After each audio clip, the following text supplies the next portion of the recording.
What's up, y'all? It's your girl, Cornelia, back with another episode of Black News, a podcast where we break down current events, hot topics, and local stories involving Black people. Now let's get into it.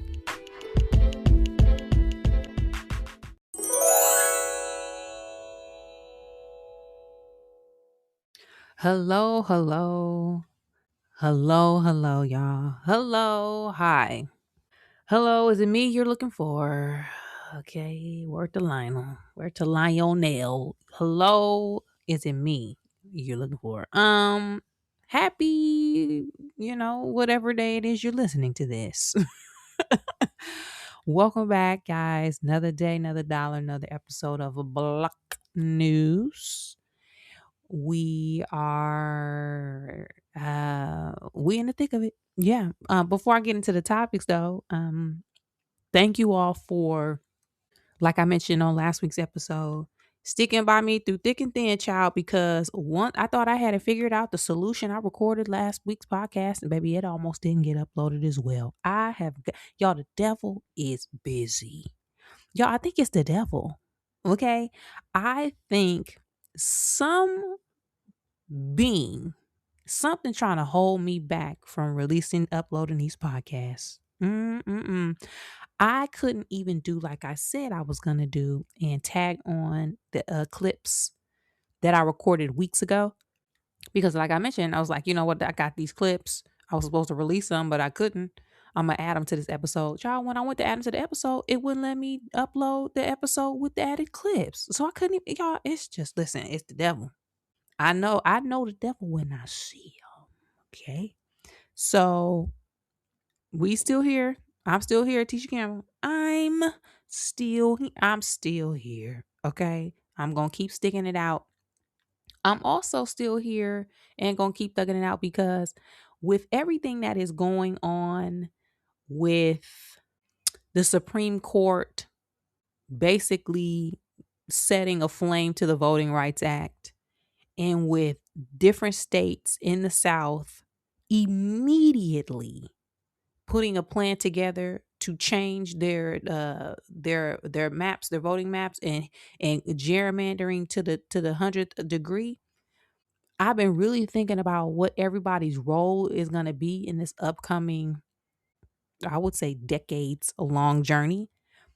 Mine is to document. I'm a documenter. I know my role now. My role is a documenter. So before I get into that, what's been happening? So last time I talked, I mentioned how the Voting Rights Act was basically blown to smithereens. Okay. You can now discriminate from a voting perspective based on race, but only the Black race. Okay. That's what you can do. And immediately after, if I'm not mistaken, I believe it was Tennessee, Louisiana, Florida, and another state already started talking about, oh, we're going to change the maps. Baby, they was ready to go. That's why when I said they've been working on this since 1866, and I know that's dramatic. They ain't been working on this specific plan since then.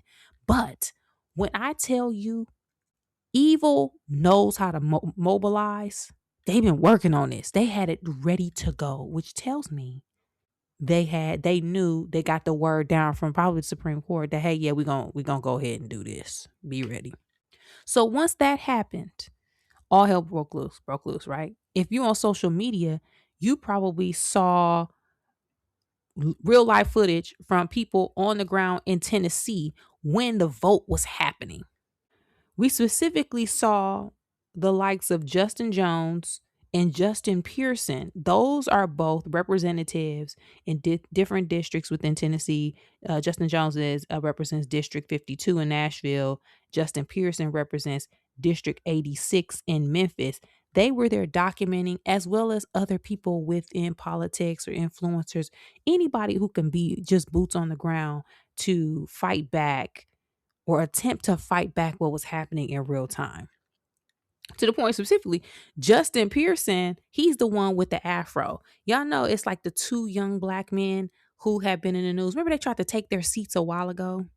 Justin Pearson, he be online. He a wholesome man, okay?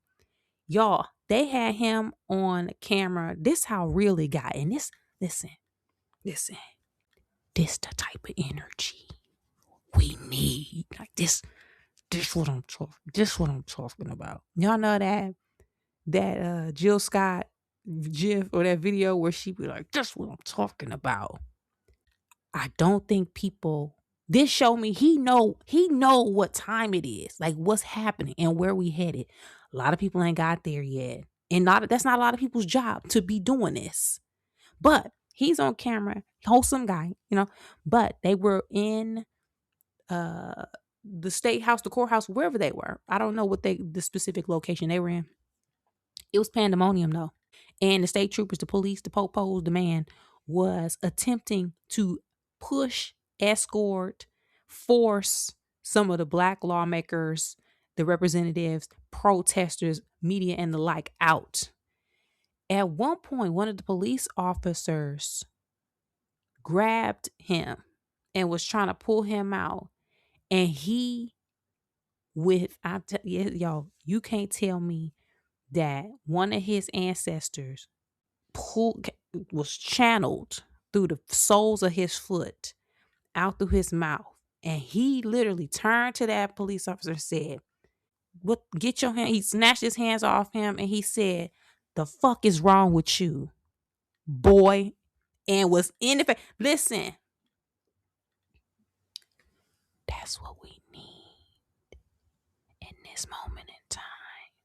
Listen, people. Hey, so it was real.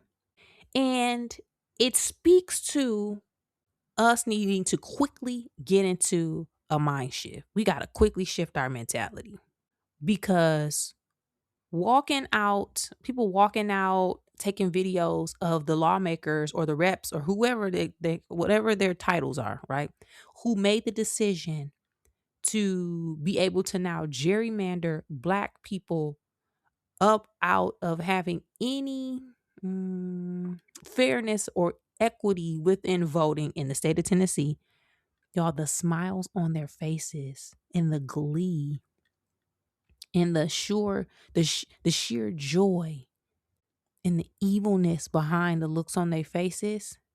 If you would have if you freeze frame those pictures of them that was this past week, and them pictures of them people who was happy smiling behind the lunch counters when the people doing the sit-ins were being attacked, that's where we are. That's what it was. We're here. We are back. Now, I have realized because, and I'm laughing because, y'all, I be fussing at my friends. I have become officially the tinfoil hat wearing friend. Every time, listen, you don't call me and bring up no politics, no state of the black people. Don't bring it up unless you don't want to get fussed at if you ain't really about it. And so I have been fussing for weeks, but this past week I've been really fussing because I don't think people are ready to admit that we're here. Okay? We're here. And I've been saying that since the election, but y'all know it. We here. And I'm saying this now from a perspective of, okay, so we got to start planning, right? We got to plan. So one thing that a lot of people, we talked about this all the time. People romanticize eras. And they romanticize Jim Crow. They romanticize slavery. They romanticize their role in all of these movements. Everybody like to be like, if I was there, I would have been. Y'all know I say this all the time. This is my favorite thing. You wouldn't have done shit. Who you are today is who you would have been at any point in time. Why? Because if you are who you are right now when the stakes aren't high and there's not a threat of losing your life or something significant, what you would have done under the threat of sheer violence? Nothing. And I'm saying this as myself too. I'm not saying like I would be doing all this.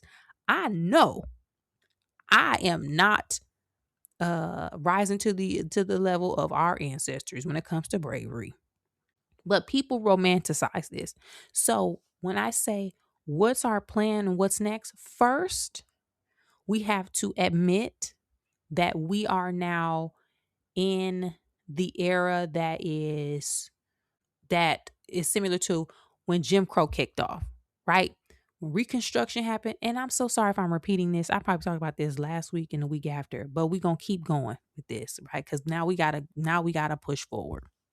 After the backlash of Reconstruction, there was a vicious attack against everything around Black people.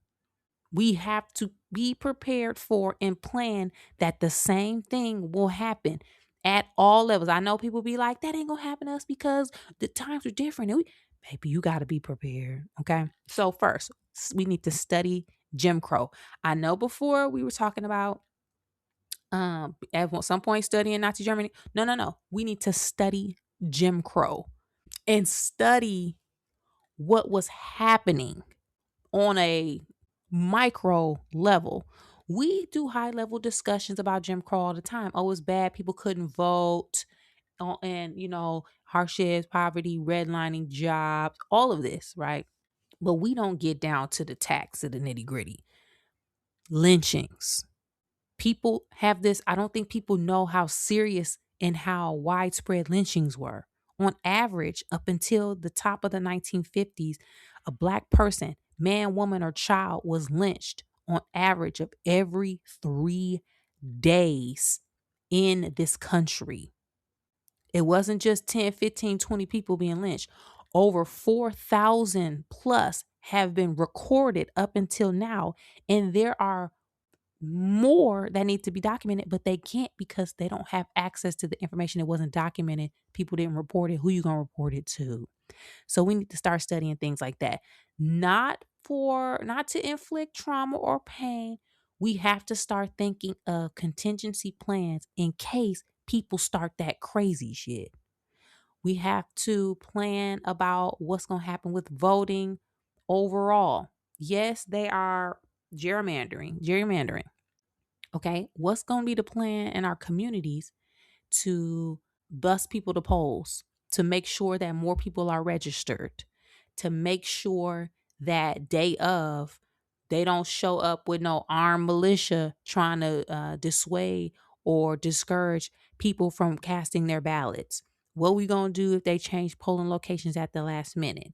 Are we going to set up some type of alert system? We need to start thinking about that.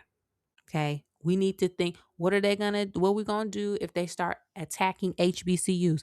Y'all already know. I really think there is a insidious plan and effort to attack Black institutions from the inside and out. I think that's what HBCUs, the D9, the Black church. Going on a tangent real quick, y'all saw on social media there is a viral post going around because there was like somebody who was a red hat where a girl in undergrad who crossed one of the D9 sororities, and people were like, y'all didn't check her social media? She was posting red hat content, reposting content. Y'all didn't know this? I'm telling y'all gotta start doing your due diligence. Cause it don't take but one to infiltrate and tear that shit up from the inside. So those are some of the things that I'm gonna attempt to work on and talk about and continue to talk about. That way, even if we can't come up with a plan, we at least know it's time for us to plan. And this can be simultaneous with us resting, right? Black people cannot save this country. We do not have the numbers. This current situation we in, it's going to take the effort of people who are not a part of 13% of the population. However, we can still do things that help and focus on our community. Okay. So we're going to put a pin in that. Now, what is everyone's role?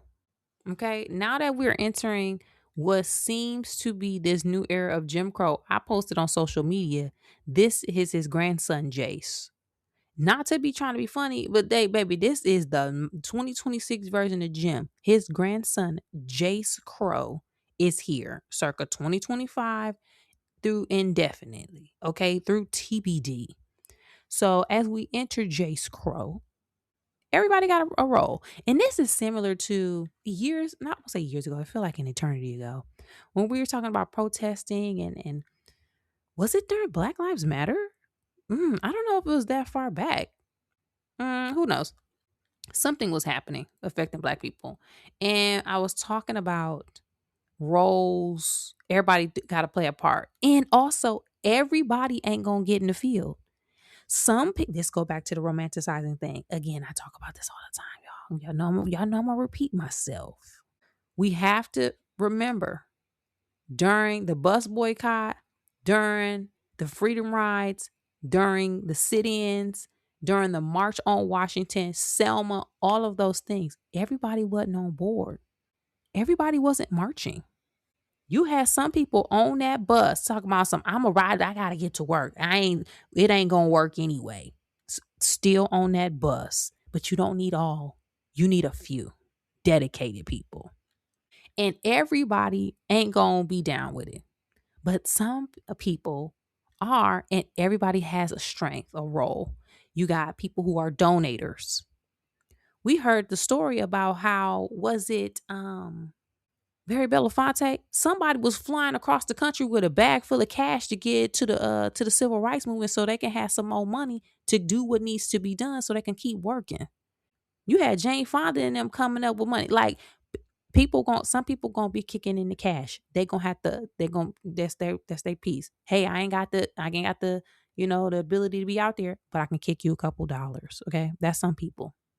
Some people are the protesters. They on the ground. They're fighting. Some people are the strategists. They are strategizing. Some people make like signs or document. I am a man. Y'all know those signs that we see from back during the civil rights movement. We still see them today. That's somebody's role, to make a sign or to make signage that is impactful and speak to the times. We got the musicians. One reason why I think stuff ain't really kicking off yet and why we really just kind of sitting around trying to figure out what's going on is because we ain't got no dang songs. And I'm not trying to be light, trying to be like, make light of it. But a true movement and the true testament of the times is the art. And we ain't got the art yet. When we start getting the art, I think that's when people gonna be like, oh shit, it's time. Who got the Marvin Gaye What's Going On Part 2? Where is it? All that anti-Vietnam music? Where is it? Once we get that, I think people will shift. But then, like I said, we have the artists. And the artists are creating based on the reflection of the times. You got the people who are reporting in the field. You'll see a lot of independent journalists hopefully popping up because the media has been compromised. Okay, legacy media is compromised. And we about to be in state sanctioned media because they done bought up all of the networks. So don't get me started on that. Okay. And another role is people who are documenting. I feel like that may be a good role for me. I don't have the hugest Black news audience. Okay. It's pretty good. Y'all be riding with your girl. Whenever my unwrapped at the end of the year come up, I be so emotional about it because people be listening from places and all over the world. Like y'all, but again, my following on here isn't huge. But based on where we are, for me, it's enough to keep going and to keep documenting what is happening. Okay. Keep saying, this is what happened this week. This is where we are. This is how it's affecting Black people. Because who knows, maybe further down the line, we're going to need to account for stuff that took place. What happened? I am more than happy to take on that position of being one of the documenters. Now, do I want some other roles? Sure. The spirit been moving me creatively. Maybe I'll get back into my artist bag. Who knows? But I feel like for now, I know what my role is as of today. What's yours? And if you ain't got no role, that's fine. Because another role that we need is people to listen, right? And to support and to be alert. That is definitely a role as well. Because, baby, you got to keep that head on a swivel, okay? Who on the lookout? But with that said, yeah, y'all, what are y'all thoughts? What are y'all thoughts on what has happened over the last couple, maybe shit, feel like a week only, the last week, the state of Black America, and what do y'all think is next? And like I mentioned before, what's gonna be your role moving forward? Hit me up. Let me know your thoughts about. I want child. Let me know your thoughts. You can find me at Canelia on social media. On the other end of things, child, we going through it in California. Ooh, y'all, we are going through it with this election cycle. Oh my God. I talked about this before, and over the years have discussed how people think California all liberal and blue. It ain't. Hey, they creeping on the come up. We had Arnold Schwarzenegger as governor twice. Okay. They said Arnold, he seemed like a good leader. Let's vote him in. And it happened. So the fact that this election cycle, we are we in a bloodbath. It's y'all, it's hey, it could turn out pretty bad. Before I talked about how I didn't, people didn't know the candidates and what was going on. Well, child, a front runner done emerged. Well, kind of a front runner, Xavier Becerra, who has a lot of history in government politics. He gonna have my vote in the primaries. But like I mentioned before, they take the top two candidates. Don't matter the party. So it could be two red hats, two Democrats. It could be whoever. And child, none of the Democrats getting out the race. We also have leading the pack a person who I personally think is a plant is Tom Sire, who is a billionaire. Now, I'm not one of those people who be like, billionaire, I hate the billionaires. I could care less about that aspect of it. However, I think he is just a plant who is going to flip and they're going to use this as a way to infiltrate this state. There's nothing you can tell me about why this man all of a sudden over the last couple years decided he wanted to get into politics and he wanted to do it in the state with the fourth largest economy that they've been wanting to infiltrate. He also made a significant amount of his wealth by investing in private prisons. So you already know I'm out on that. You invested and made money off the prison industrial complex, the same one that has specifically been targeting Black and brown people in this country. The one, because of the 13th Amendment, allows slavery to be legal. The one that preys on our communities, puts people in jail unjustly, and uses them as slave labor. Child, you out. You're done.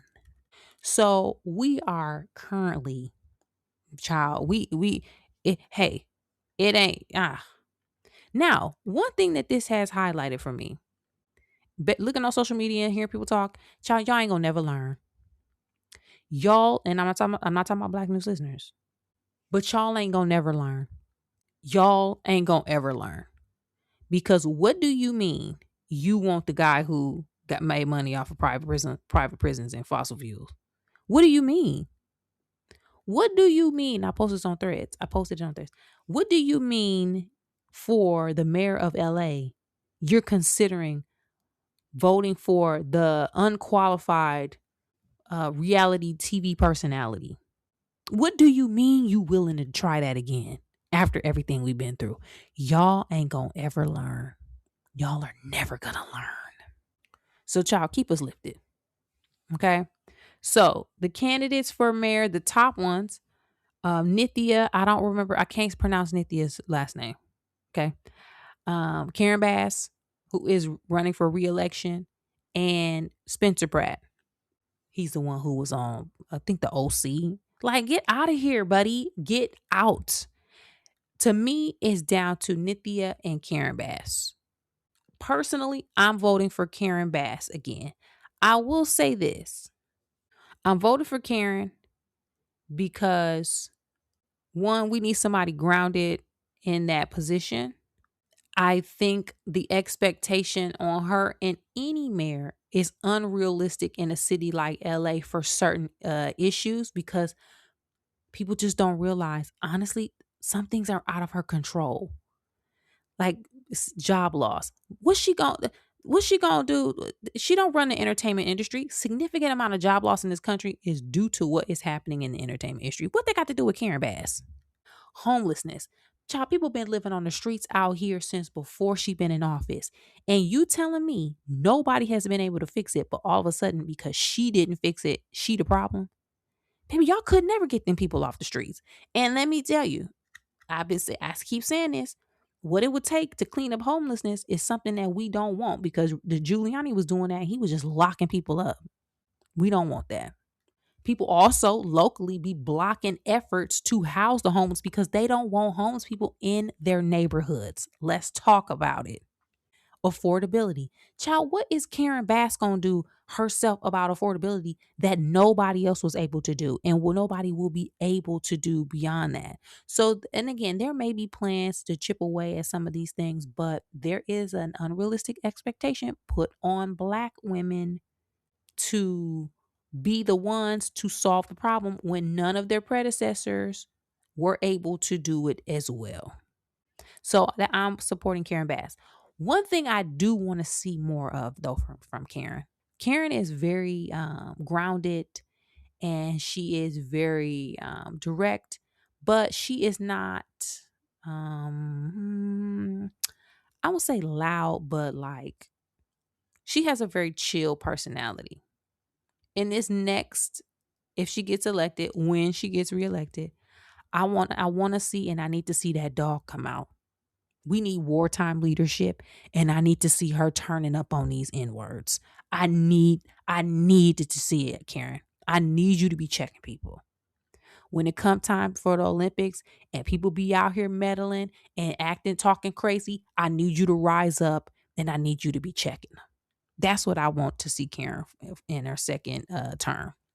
For governor, whew, child, we got Katie Porter who won't drop out. Tom Steyer, we got a man who from the UK who is polling high. Sir, what are you doing?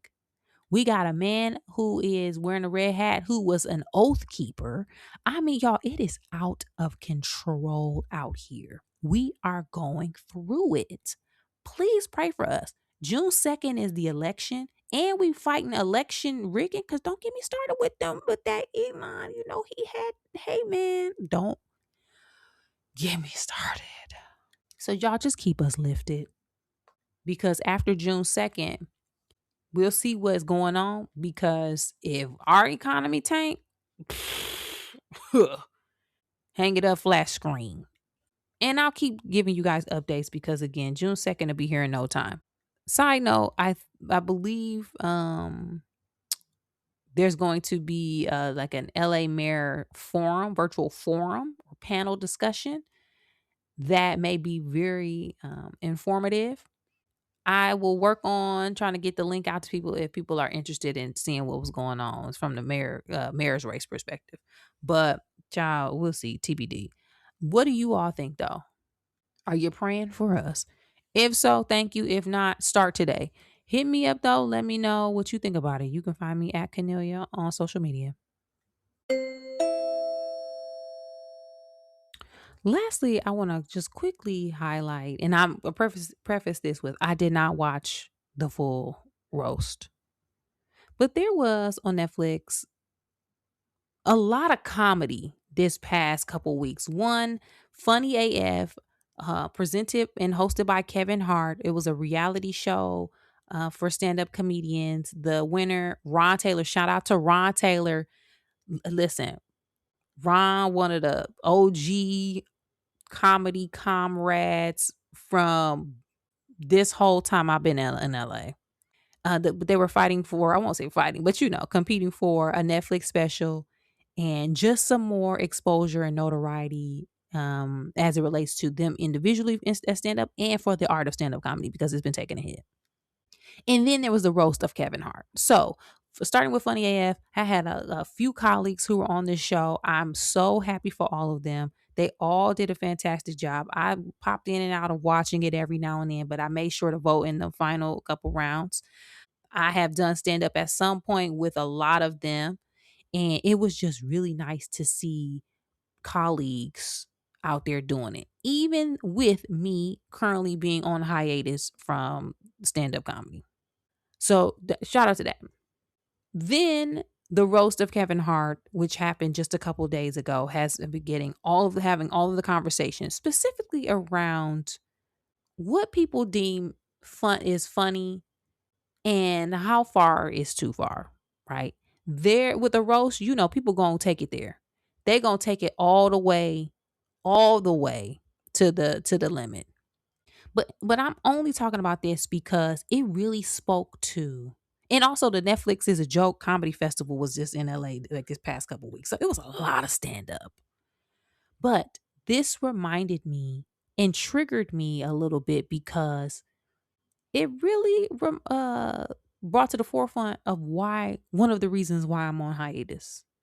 And it's burnout. One, yes, it's exhausting. Stand up comedy is becoming more challenging for me because I was not enjoying it and having a good time.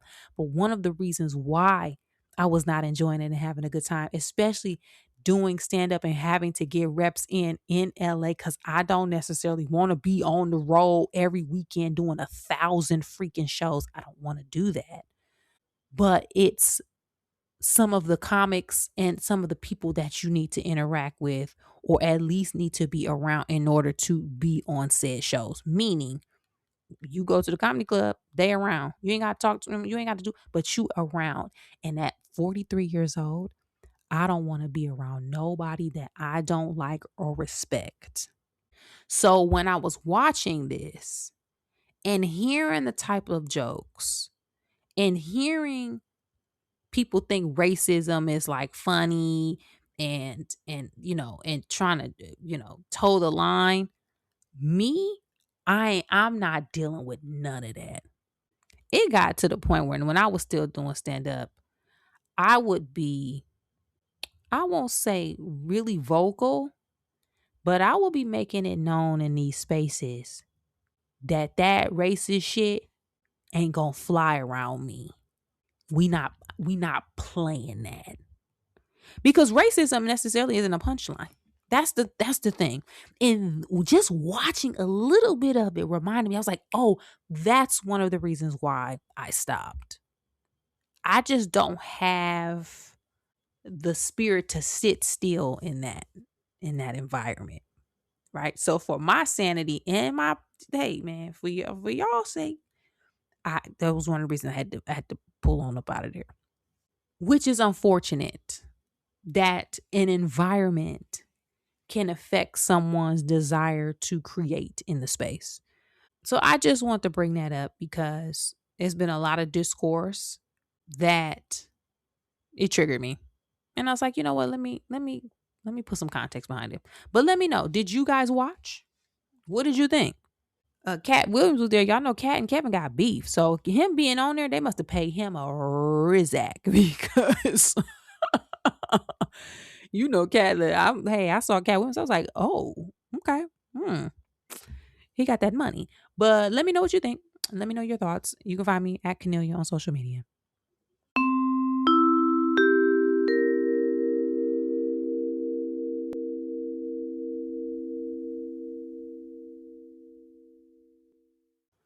On this week's episode of Black News, we talked about where we are regarding voting rights in this country, what that means for Black people, and what our individual roles will be as we look towards the future.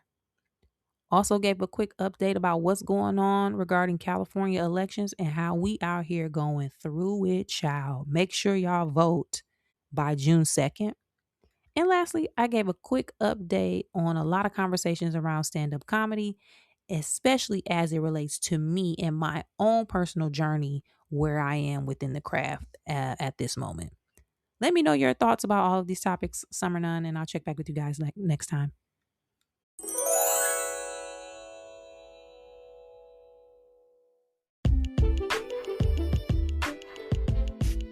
That's it for this week's episode of Black News, y'all.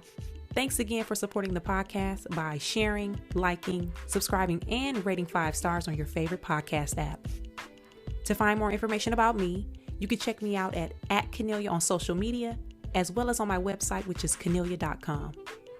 And as always, thanks for supporting, and I'll be back next week with new topics and a new episode.